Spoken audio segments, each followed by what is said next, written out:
Hi, thank you for watching the replay. I wanted to jump on and talk about the thing that changed the direction of my business as a lash artist. So much like you, probably at some point when you started your business, you didn't have it all figured out. And it took me about 3 months of sitting in my lash space, twiddling my thumbs, going, what am I going to do to get clients in the door? I had considered Groupon, but as stubborn as I am, I decided I would never do Groupon. I was just going to figure it out without Groupon's help. Hi, guys. So I wanted to find a way to have success without relying on Groupon, without having to massively discount my services, without cheapening the quality of what I offered. I already decided from the get-go of my business that I was going to be in a premium a higher end part of town, and I was going to charge premium pricing, and well, I was just going to figure it out. So what changed the direction of my business? It wasn't luck, I'll tell you that right now. It wasn't hopes and prayers, although those do help. It was literally investing in myself as a business owner. So what does that look like? For me, it came from, I had tried to do the whole DIY Google, YouTube education of growing a business, finding a way to learn how to do a business, sink or swim kind of style. I got conned into this 6-month contract with a local news TV show. What are they called? You know, your local news. There we go.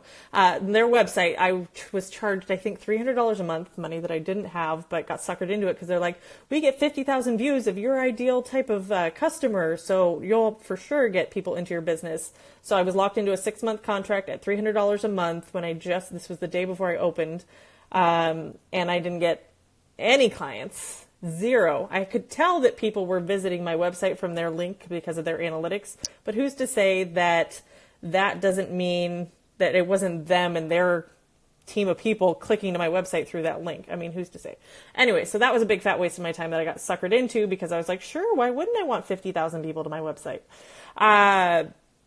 It was 3 months in, so I opened up in October. By February, it was bad. I had 14 clients when I started from a previous employment that followed me. So I had something, but there were many days that I was sitting alone in my salon going, WTF do I do? So I started looking around for business coaches. I saw the gap between where I was and where I wanted to be. And the only thing that I could think of at the time was a business coach that would fill that gap, that would help me to see things that I couldn't see at that time. Because you don't know what you don't know. And this was my first time running a business. And guys, I have a business degree, like I have corporate experience, and I still struggled. And I still was like, I kind of am getting a trickle of clients. It's kind of embarrassing how few clients I had at that time.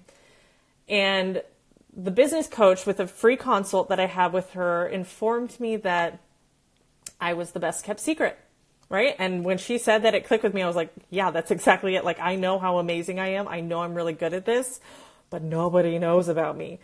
And she said, that's where you need to start, is marketing yourself. And I was like, well, yeah, but I don't want to do Groupon, because that's what most people equate marketing to, is Groupon, or handing out flyers in a parking lot, or dropping off your business cards or your service menu at other locations. And a lot of that didn't feel genuine to me, and it felt kind of sleazy or yucky, used car salesman kind of style. And this was back in the day, guys, back in the day before hashtags was like a thing. This was before organic reach tanked with Facebook. So those clients that I had at my previous employer, I was actually Facebook friends with them. Is there a fly around me? I friend requested them, and they followed my personal page, and I would just post on my personal page saying like, hey, I'm over here now, but still wasn't growing my clientele the way that I wanted it to. And so this business coach brought me in to her office. We had a full hour-long coaching session that was free on her to kind of get an idea of what business coaching is about. And then she walks me into her office for the sales presentation, which my whole goal going into it was like, I'm just going to go for the free 1-hour session and kind of DIY it from there again. And damn, she was good. She was real good at closing the deal. And she expressed to me that there was a cost to doing nothing. So I could choose to not do anything or go talk to my husband about it. I mean, I was literally trying to get out of the office without paying for anything. And so she told me there's a cost to doing nothing. Fair enough. The quality of life, the stress, the struggle. She charged, we were going to do 6 weeks of coaching once a week.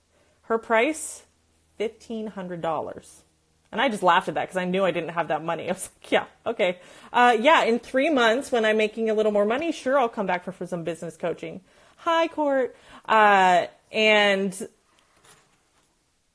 she closed me. She sold me enough on the possibility of what was waiting on the other side of that 6 weeks by working with her and what return I would get on that money. And she did have a guarantee that said, if you don't get this amount of money back from what you learn with me in the next 3 months, we'll either continue coaching and that'll be on me, or you can, I don't think it was a refund, but there was some sort of guarantee that I would get a return on that amount of money. And so I spent $1,500 that I didn't have. That brought my family's checking account, and we were a family of 3. My son was 1 year old at the time. $40. That's all I had left was $40, because I knew this was it. I knew that, not this was it, like this is absolutely going to work, but I knew I had no choice but to either pursue growing in my business at whatever level that was going to take and committing to it, or I was going to have to shut down the business and go back to a real job. So this was kind of my Hail Mary, sink or swim. I'm going to figure it out. I trusted myself enough to figure it out. But I trusted her enough to know she's at least got more figured out than me. She was a very successful business coach here in San Diego. So I did it. Hello? Sorry, my hubby called me. If you guys can still see me, let me know. Otherwise, I can't tell if I'm on the screen anymore. So anyways, in 3 weeks, I hated the work. The hubby keeps calling. He is just on it. All right. The hubby. I hated working with her. I loved it and I hated it. She actually made me do the work, which was the problem. She was challenging me on things that I arrogantly went in thinking, I already know this. I don't have to figure out marketing. I have a business degree. Like, I've got skills. And I didn't see results right away. So that was my frustration too. I remember we went 3 weeks straight and I took about a 2 week break after that because I was like, this isn't working. And I was getting really discouraged. But then it clicked. We had a consult on my website, and this was back before I knew what identifying your target client was, before I knew what made me unique and special. She listened to me enough and how I described what I did and the things that upset me about other lash artists in the area, the work that I saw, that she then helped me identify what was unique to me. And in that, we looked at my marketing, we looked at the areas of opportunities, we looked at who I would want in my business, who I didn't want in my business. And guys, I swear to you, so that was February, I paid for that. I went 3 weeks into March, took a 2 week break in March because I was frustrated. We finished up those 6 weeks in April. I was profitable by June. I was booked with a waiting list in August, and August was my biggest month to that point. I was doing about $7,000 to $8,000 a month, and I only worked 16 days that month. Okay, so then it goes on from there. I became fully booked with a wait list, stopped accepting new clients right before the holidays and right after holidays in January, which I don't recommend you raising your prices in January unless you're intentionally wanting clients to drop off. I raised my prices to be some of the highest in San Diego. I was already premium pricing. I raised it by another $15 because I could. So what is all of this? What is this all leading to is that you can DIY yourself to some version of success, but it may not be where you want it to. So you can watch Lash Biz tips, you can look at Google, you can study YouTube, you can go get a business degree and pay a lot of money and spend a lot of time for something that's outdated, or you can become a student of business. You can either network with other lash artists that are around you that are successful, who are willing to take you under their wing and mentor you. Those are kind of hard to find just because we tend to get a little insecure that somebody wants something from us. But you can also invest, and I know of at least 3 of us business coaches or business programs within the lash industry who have built successful businesses. and who are doing the things that you probably want to do someday. And this is not like, ooh, look at me, ha ha ha. I think both Lash Tribe and Courtney Bueller are watching this. So there are 3 of us, maybe 4 of us, I think Rakina's another one, where not only have we done it, but we each have our own niche within the business side of things, right? And so if you become a student of each one of us, and with whoever you connect with the most, if you start to invest not just in them as your mentor or your coach, but you're investing in yourself, the transformation happens with the transaction.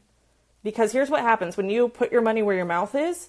When you invest in someone saying, okay, I'm going to learn from you, you are then much more committed to learning because you have to get a return on that investment, right? Like you have to see a result from that. The reason why you're not seeing massive growth in your business is because you're half in, half out, right? Part of you is probably convinced that I'm not sure this is for me, or I don't know if I can do this, or there's a self-worth component to it. But until you dive headfirst in and you are just going to figure it out, you don't give yourself the option to fail. That's where transformation happens. I'm actually going through that in my business right now with the Lashpreneur. Is I'm about to invest in a very expensive program that I don't necessarily have the funds to fully throw at it right now, but I know myself that I'm going to figure it out, and I trust in this mentor enough to get me there. So I still share your struggles in different ways, new level, new devil. But I want to encourage you that if you're still struggling, if you are on what I call the hamster wheel to nowhere, the hustle hamster wheel to nowhere, where you're just in the same cycle of, I just can't get ahead. I'm still living paycheck to paycheck. I'm not living the lifestyle or the goal income that I dreamed of when I became a lash artist. When's the last time you really invested in yourself to be better, to be somebody else? Because where you're at, you actually got yourself there, but it's not going to get you to the next level. So who you were is not going to get you where you want to be. So you need to become somebody new. You need to start thinking about the 6-figure lash artist, or the lash artist who has a large lash salon with a team working under them. You need to do that inner work on yourself. And maybe that is investing and putting your money where your mouth is and committing to not failing. That's not even an option. It's off the table, that you're going to figure it out, and trusting yourself enough that you will. So that's kind of my soapbox moment here today, is that the transformation is in the transaction. I have had that cycle in my business when I wanted to reach a new level multiple times. There's always this kind of struggle, this resistance, and I've learned to just go with the resistance and know that I'm on the edge of achieving that next level and working towards it. So I'm a little less afraid to spend money that seems intimidating to me right now, because I know on the other side of that where that leads me. So I just wanted to throw a little encouragement your way. I hope you have a good one.